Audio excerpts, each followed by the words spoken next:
প্রাকৃতিক দুর্যোগপ্রবণ এলাকা হিসেবে পরিচিত সুনামগঞ্জ জেলা। অসময়ে বন্যা, খরাসহ নানা প্রাকৃতিক দুর্যোগের সাথে লড়াই করে বেড়ে উঠেছেন এ জেলার কৃষকরা। তাই তো কোনো প্রাকৃতিক দুর্যোগই দমিয়ে রাখতে পারে না হাওড়পাড়ের হার না মানা কৃষকদের।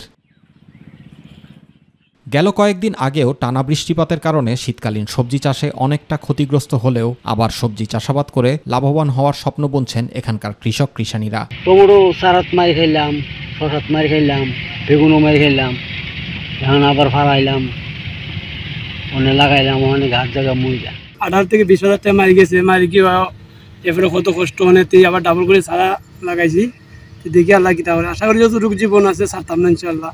বিস্তীর্ণ মাঠ জুড়ে চাষ করছেন শিম, টমেটো, লাউ, মূলা, ফুলকপি, বাঁধাকপি সহ নানা জাতের শীতকালীন সবজি। আবহাওয়া অনুকূলে থাকলে ফলন ভালো হওয়ার সম্ভাবনা থাকলেও শীতকালীন সবজি বাজারে উঠলে দাম নিয়ে কিছুটা শঙ্কায় চাষিরা। বীজ পাইতেছি না, বীজ না পাওয়ার কারণে আমরা এগুলা বীজ লাগাইছি 855 গ্রিল লাইন, এগুলা লাগানো লাগছে। লাগাইয়া আমরা ফলন তেমন একটা ফলাইতে পারছি না।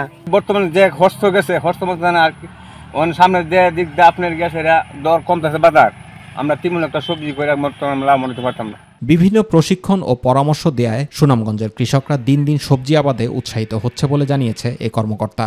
আমরা উদ্যোক্তা তৈরির মাধ্যমে বিভিন্ন জাতের উন্নত মানের বিভিন্ন সবজির চারা কৃষকদের মাঝে পৌঁছানোর আমরা ব্যবস্থা করছি।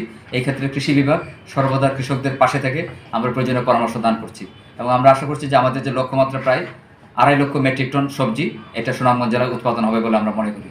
শীতকালীন সবজি উৎপাদনের মাধ্যমে স্থানীয় বাজারে সবজির চাহিদা পূরণের পাশাপাশি লাভবান হবেন এমনটাই প্রত্যাশা কৃষকদের। জুবাইর রহমান, মাই টিভি নিউজ।